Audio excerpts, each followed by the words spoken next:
Film dimulai di sebuah stasiun kereta listrik bawah tanah. Seorang pria parubaya, bernama Valerio sedang dalam perjalanan pulang setelah bekerja. Sore itu, saat kereta hendak berhenti di sebuah stasiun yang ia tuju, Valerio melihat seorang pria yang sepertinya ia kenal, namun saat keluar dari gerbong kereta, pria itu hilang entah kemana.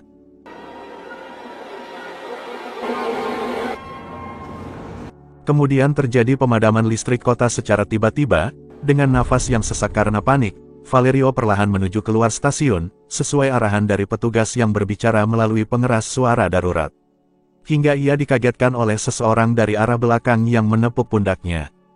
Kembali ke 45 tahun yang lalu, di musim semi, di sebuah sekolah Katolik di Italia, Valerio kecil sedang melakukan tes kesehatan untuk penerimaan peserta didik baru di sana.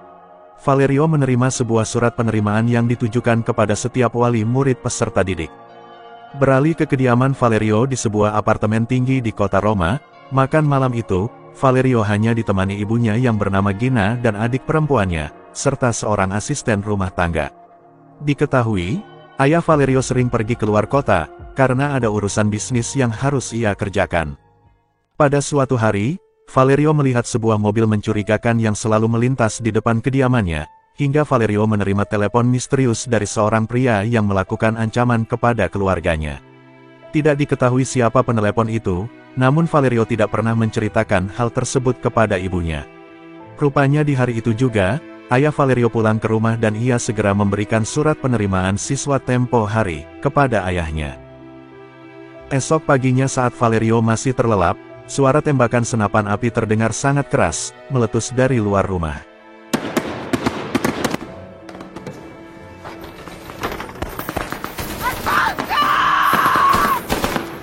Ia segera berlari keluar untuk mengejar ayahnya, yang rupanya menjadi salah satu korban dari kejadian itu.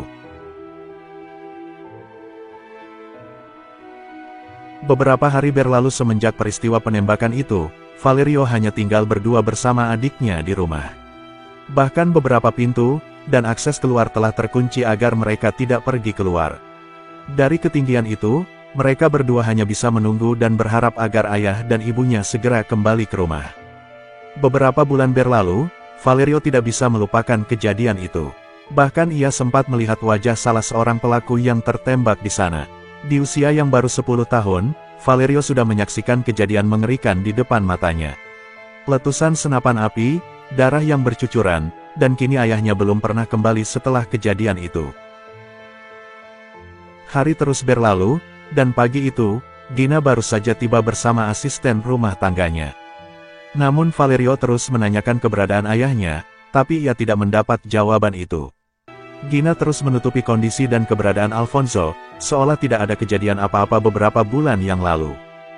Hingga secara diam-diam Valerio mengambil kunci cadangan, untuk masuk ke dalam ruang keluarga, dan mencari informasi di berita, terkait peristiwa penembakan yang rupanya kerap terjadi di seluruh kota Roma. Beberapa tokoh penting pun, bahkan menjadi salah satu korban dari aksi teror mengerikan tersebut. Gina yang mengetahui itu, segera mematikan televisi dan memarahi Valerio karena menonton berita.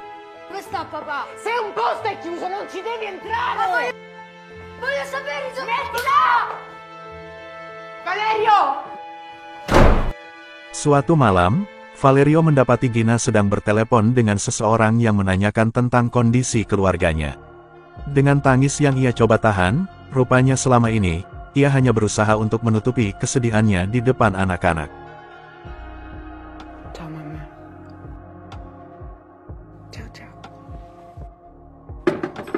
Suatu pagi, di mana Valerio akan kembali masuk sekolah di minggu depan, ia mempertanyakan keberadaan ayahnya yang selama 6 bulan belum kembali. Gina hanya bisa menjawab bahwa Alfonso telah melakukan prosedur operasi, dan masih dalam masa pemulihan. Di hari yang sama, di saat itu juga, rupanya Alfonso kembali dengan kondisi yang telah pulih. Alfonso memberikan sebuah bola kepada Valerio sebagai hadiah, namun tak sengaja Valerio melihat sebuah senapan api yang ayahnya miliki. Valerio yang masih terbayang-bayang kejadian penembakan itu, hanya bisa terdiam dan segera pergi ke kamarnya. Valerio. Malam harinya mereka makan malam bersama, setelah lebih dari setengah tahun tidak bertemu. Namun suara bel pintu mengagetkan mereka, Dengan mata terpejam, Valerio ketakutan setengah mati, siapa yang datang ke rumah mereka. Rupanya beberapa kerabat Alfonso datang ke rumah, untuk berkunjung. Dia adalah Francisco, paman Valerio yang baru saja kembali dari luar negeri. Saat itu, Francisco mengajari Valerio cara menggunakan sebuah alat perekam video canggih, yang baru saja ia beli. Bentuk pegangan yang menyerupai genggaman senapan api, membuatnya menjadi terobsesi terkait kronologis peristiwa penembakan yang ia saksikan tempo hari. Singkat cerita, tiba hari di mana Valerio masuk kembali ke sekolah. Wali kelas Valerio menceritakan bahwa Valerio tidak masuk ke sekolah berbulan-bulan, karena harus menemani ayahnya.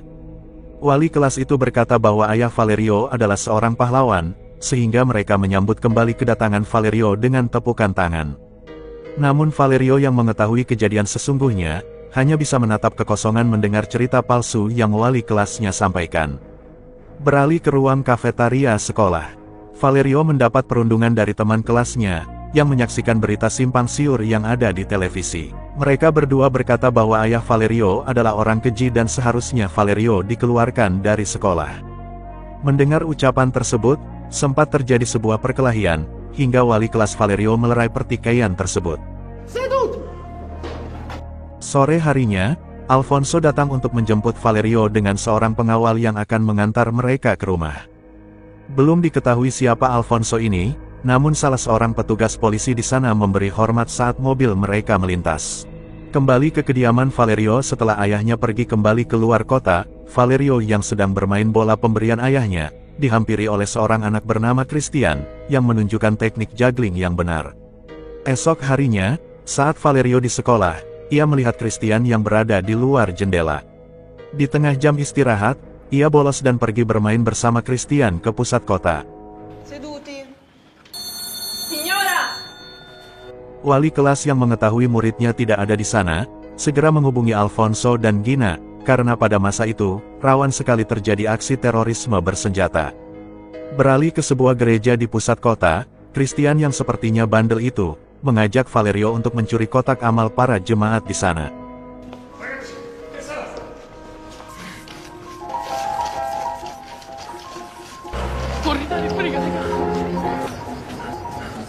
Mereka pun akhirnya berhasil kabur dari kejaran salah satu penjaga gereja tersebut. Tak jauh dari apartemen kediaman Valerio, di sebuah pohon rindang dan mulai berguguran, Christian memberitahu bahwa disitulah tempat ia tinggal. Dengan penuh rasa penasaran, Valerio menanyakan tentang kejadian penembakan beberapa bulan yang lalu. Ia meyakini bahwa Christian pun menyaksikannya, jika sepanjang hari ia berada di pohon rindang itu. L'hai visto anche tu, vero? Che cosa? Gli spari. Mereka berdua pun mengulang kembali reka adegan penembakan tersebut, seperti yang mereka saksikan tempo hari.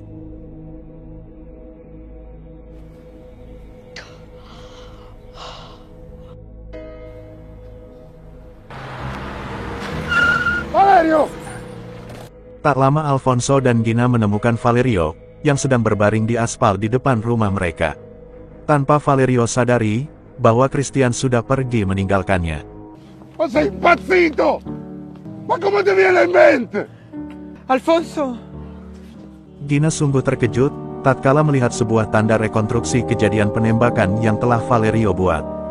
Malam harinya, Alfonso dan Gina berdiskusi mengenai kondisi Valerio, yang belum bisa move on terkait peristiwa tersebut.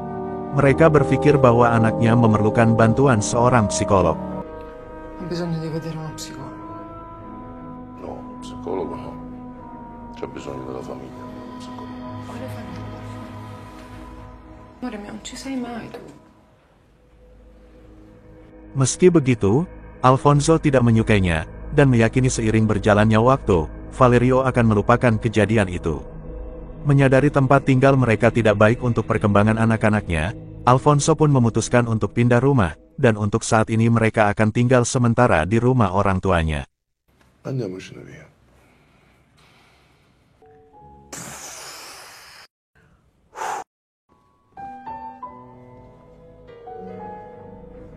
Bersama pengawal yang mengikuti mereka, dari belakang di kejauhan, Valerio sempat memberikan salam perpisahan kepada Christian di sana.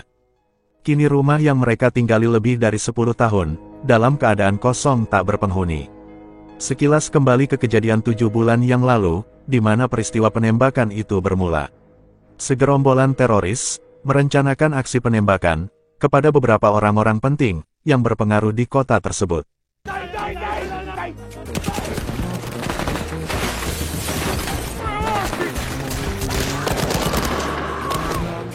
Belum diketahui apa tujuan mereka, namun dugaan kuat mengarah kepada pengalihan isu terkait pemilihan calon pemimpin negara tersebut yang diduga memiliki kaitan dengan kelompok-kelompok mafia untuk merencanakan mufakat jahat.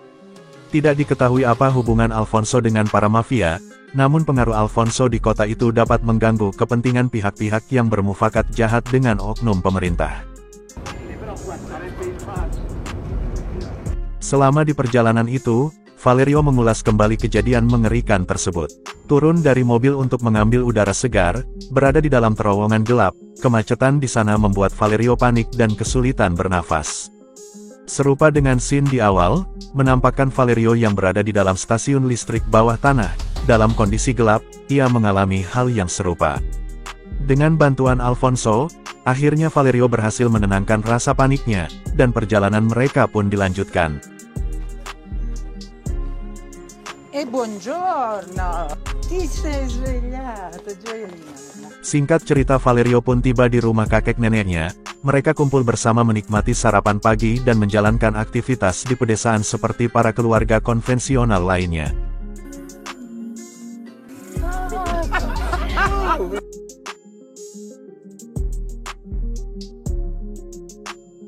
Suatu pagi yang melelahkan, setelah kemarin seharian Valerio bersepeda, dari kamarnya di lantai 3, Valerio menyaksikan ayahnya bersama beberapa pengawal membawa senapan api, untuk perlindungan, meskipun mereka hanya ingin pergi ke pantai untuk berlibur. Setelah sarapan pagi, Valerio segera menyusul keluarganya ke pantai dengan mengendarai sepeda.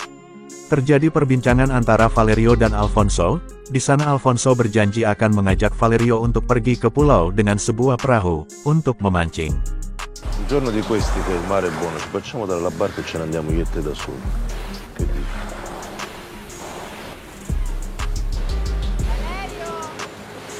Tertidur setelah membaca sebuah komik superhero, Valerio segera kembali mengejar pulang dengan sepeda yang ia kayu.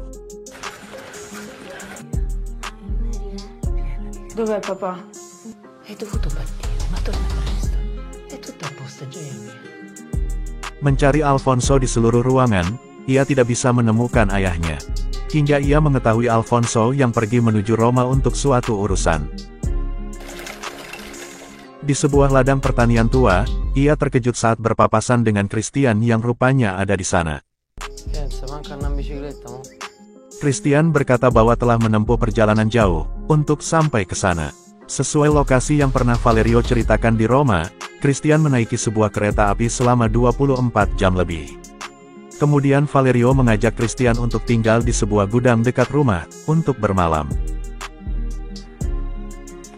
Selepas makan malam, Christian yang bosan mengajak Valerio untuk berkeliling area ladang. Di sebuah bangunan terbengkalai, mereka menenggak sebotol anggur, untuk menghilangkan rasa takut tentang cerita hantu di area ladang. Meskipun Valerio dan Christian memiliki dua sifat berbeda, dan saling bertolak belakang, namun hal itu tidak menjadi sebuah penghalang hubungan persahabatan mereka. Dengan sebuah batu tajam, mereka pun membuat sebuah perjanjian sumpah darah, untuk mengikrarkan sebuah hubungan pertemanan selamanya.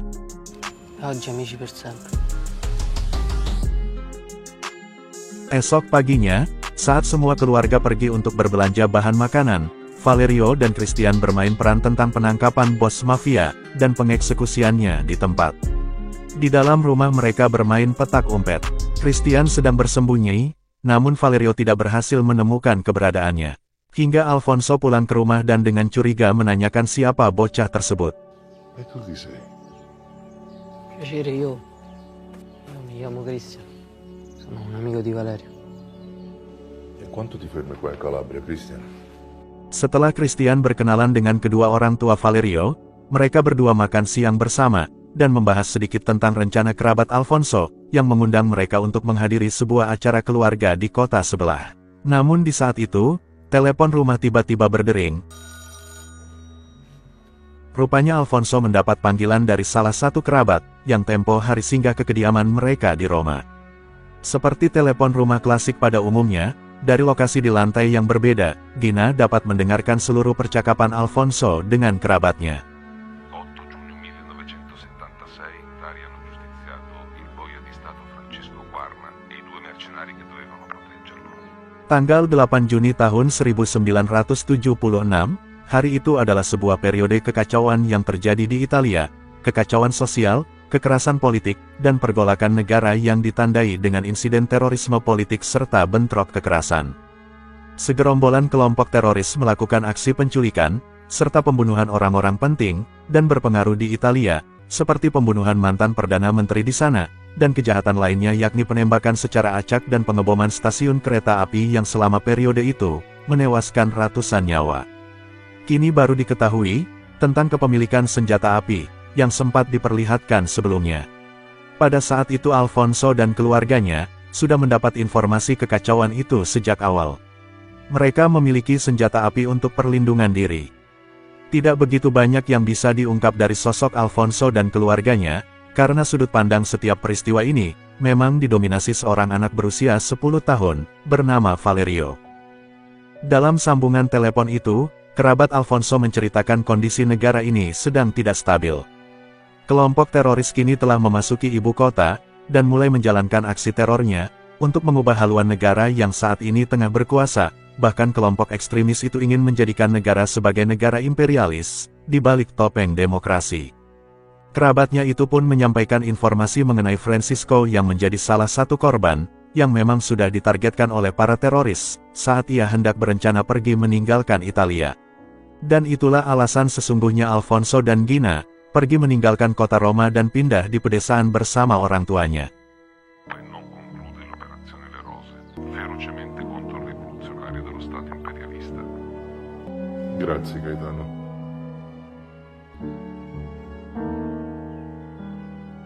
Singkat cerita, hari di mana acara keluarga itu pun dimulai, Valerio dan keluarga pergi menuju lokasi tersebut, tak lupa beberapa pengawal menjaga mereka dari belakang.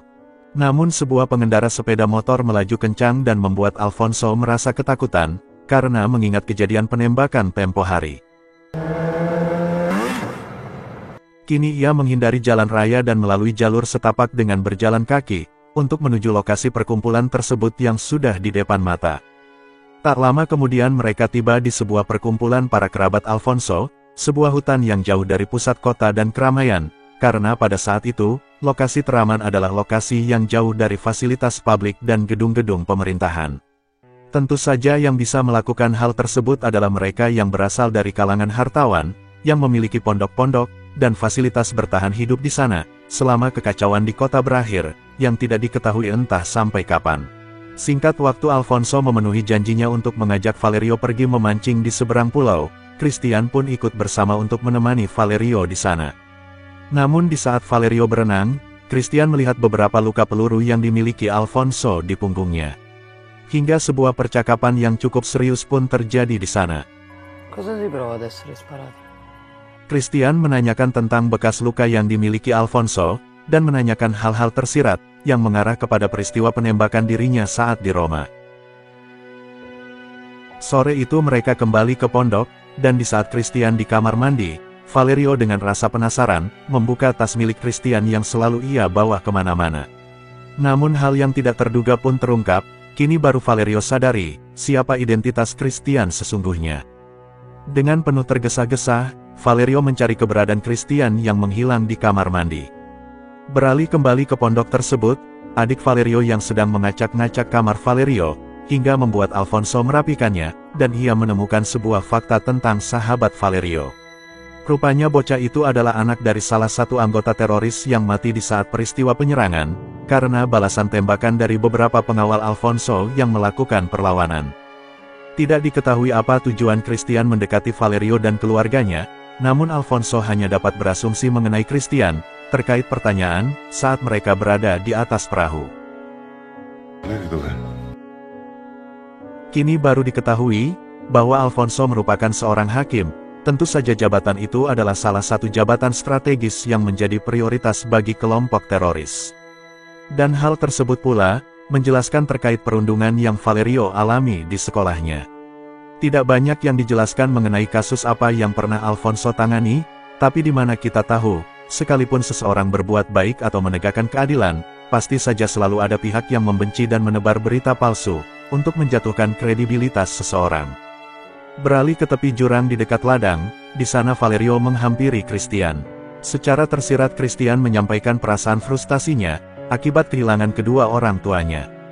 Meskipun secara fakta orang tua Christian divonis hukuman mati, dan dieksekusi secara rahasia, namun di berita yang beredar, mereka mati di saat melakukan aksi teror. Dengan perasaan yang tak terbendung, ia mengajak Valerio untuk meninggalkan dunia ini. Allora andiamoci. Ia berencana untuk melompat dari ketinggian di jurang itu, di mana sebuah perjanjian darah telah mereka lakukan untuk menjadi sahabat selamanya.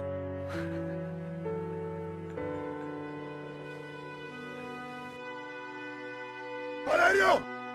Untung saja Alfonso segera tiba dan berhasil menahan Valerio agar tidak ikut bersama Christian.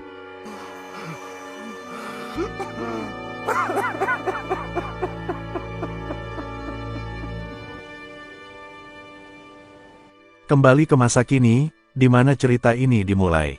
Kini bayang-bayang Christian selalu hadir di keseharian Valerio, terlepas dari peristiwa mengerikan yang terjadi di masa kanak-kanak mereka.